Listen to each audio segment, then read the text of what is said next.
Good evening everyone and welcome back to another 7 o'clock bedtime stories. Tonight I'm not actually going to be saying any hellos, but please do keep commenting because I will be saying hellos tomorrow night instead. Now, yesterday you might have heard me say that there wasn't a choice of story and instead I was going to get to choose because it's actually my birthday today. So I got to choose this one, which I'm really happy about. It's called The Scarecrow's Wedding, and it has been very kindly lent to me by Jacob and Ethan. So thank you very much to them. And I cannot wait to read this one to you because it is fantastic. I know lots of you have this one at home, so if you would like to go and get your copy now, go and pause the video and you can come and read along with me. And this story is by Julia Donaldson. We've read lots and lots of stories by her, haven't we? Here we go. I'll bring it a little bit closer so you can see better. Here we are. Here's the two scarecrows from our story. Betty O'Barley and Harry O'Hay were scarecrows. They scared lots of crows every day. Harry loved Betty and Betty loved Harry. So Harry said, "Betty, my beauty, let's marry. Let's have a wedding, the best wedding yet. A wedding that no one will ever forget."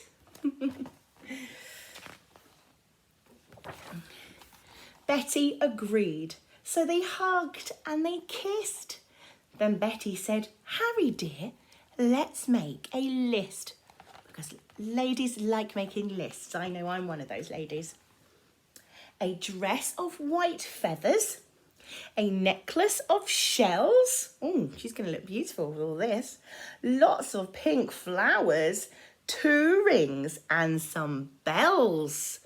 Oh, where are they going to get all of those things from? Do you think scarecrows go to the shops? "Just as you say," answered Harry O'Hay. So they wrote them down, the things they would need on the day. Then Harry gave Betty O'Barley his arm and the scarecrows set off on a hunt around the farm. So they're not going to go to the shops. They're going to go looking for it around the farm. What a good idea. They hadn't gone far when they spotted some geese. "Oh, geese, if you'll give us a feather apiece, you can come to our wedding, the best wedding yet. The wedding that nobody will ever forget." Oh, that sounds special, doesn't it? "We will," honked the geese, and they each gave a feather. And a spider friend offered to sew them together. Oh, isn't that nice when everyone works together like that? Teamwork, we call that. "Hooray!" cried the scarecrows. They hugged and they kissed and they hurried back home and crossed dress off the list. Then Harry gave Betty O'Barley his arm and they set off once more on the hunt around the farm. Wonder what they're going to find next in the farm. Here we go. Oh, can you spot it? What do you think is next on their list? They hadn't gone far when some cows gathered round and the bells around their neck made a wonderful sound. Ding, ding. Ring-a-ding-ding, ring-a-ding-ding. "Oh, cows, will you please come and make your bells ring for the most wonderful wedding, the best wedding yet, the wedding that nobody will ever forget." "Yes," mooed the cows, "we can tinkle our bells." And then a crab scuttled up on a farm. That's quite strange, isn't it? A crab scuttled up with a necklace of shells. Oh, lovely. Some mice found 2 rings in a bin. They were certain the rings had belonged to an old farmhouse curtain. That's a bit of a mouthful, Julia Donaldson. I wonder how she wanted me to read that part. "Hooray!" said the scarecrows. They hugged and they kissed. "Pink flowers are the only thing left on our list." So Harry said, "Betty dear, I can find those.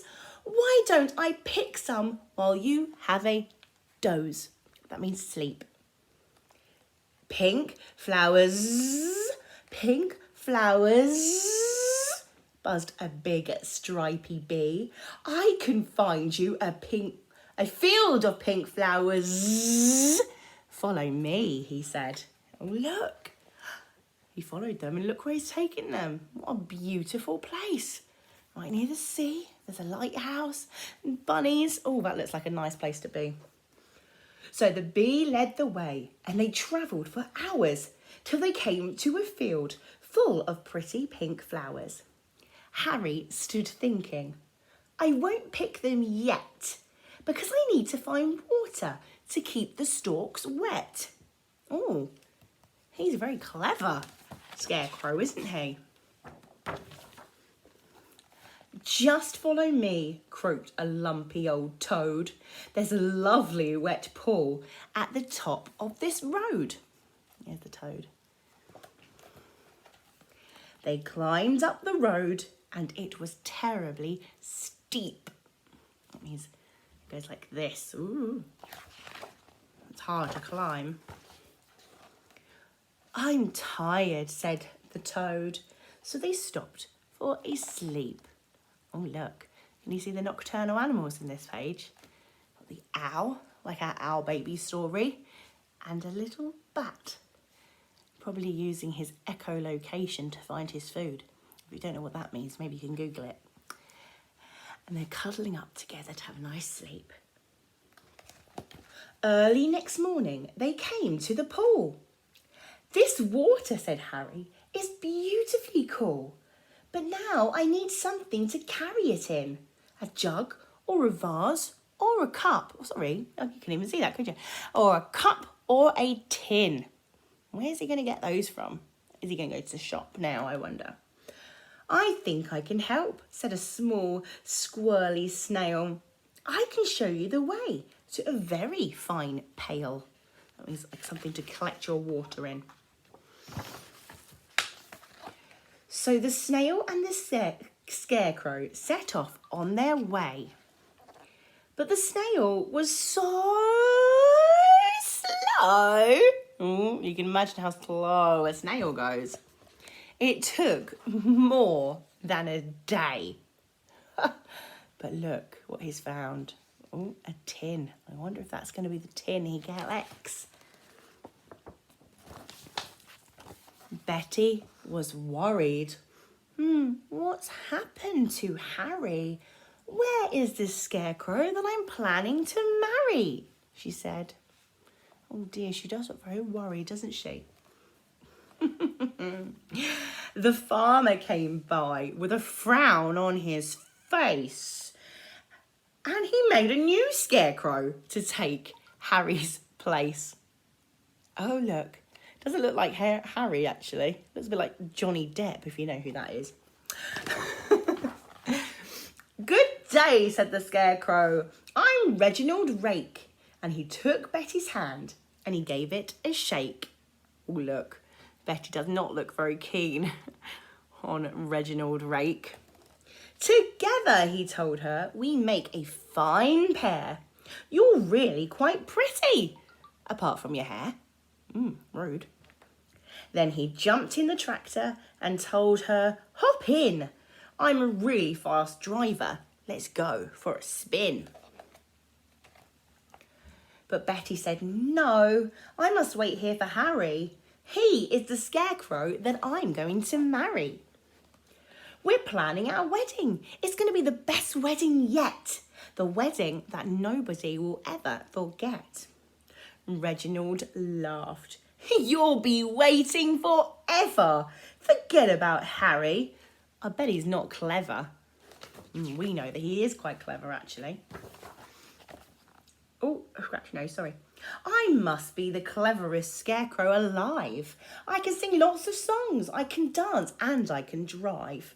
I'm dashing, I'm daring, I'm as cool as can be. I can even blow smoke rings. Just watch me and see.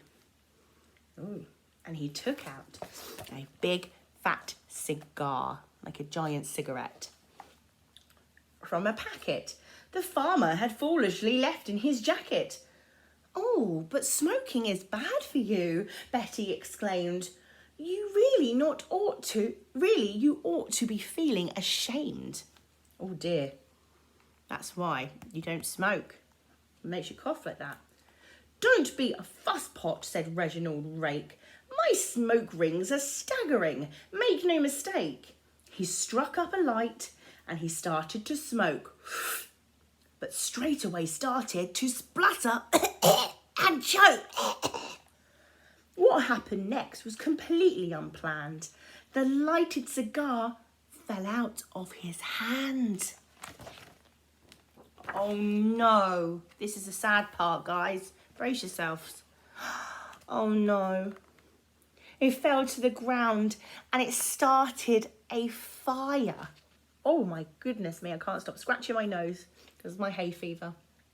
It fell to the ground and it started a fire. Betty screamed, "Help!" as the flames flickered higher. But Reginald Rake, oh what a wimp. Reginald Rake said, "I'd better be off." And he bounded away with a terrible cough. And suddenly, yippee! Who should appear on the farm but Harry O'Hay with a pail in his arm? Yay!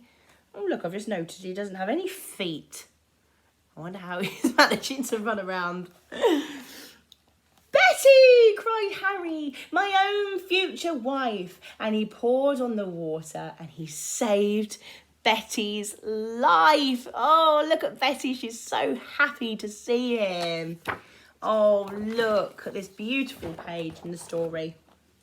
So Betty O'Barley and Harry O'Hay wed one another the very next day. And everyone, even the snail who was late, said, "Don't they look happy? And don't they look great?" I think you agree. They do look happy. They do look great, don't they? This, they agreed, as they sprinkled confetti. Oh, on Harry O'Hay and his beautiful Betty is the best wedding ever. The best wedding yet. The wedding that nobody will ever forget. Oh, that's such a nice story. I'm going to go back, have a look at their wedding picture one more time. Yeah, it's a really, really happy one, isn't it? So thank you, Ethan and Jacob, for my birthday present because I got to read that story and that was a lovely present to me. So tomorrow night we'll go back to usual and there will be 2 stories to choose from. Oh, dearie me. So these have both come from Sunny and Malachi, who have been letting me borrow some of their books. So we've got this one, The Monster That Smells Gross. Ooh. And this one, Dinosaurs Love Underpants. We've already read Aliens Love Underpants, but this one's Dinosaurs Love Underpants instead. So have a think, which one would you like to have tomorrow night, and get voting. I will see you again tomorrow. Bye guys.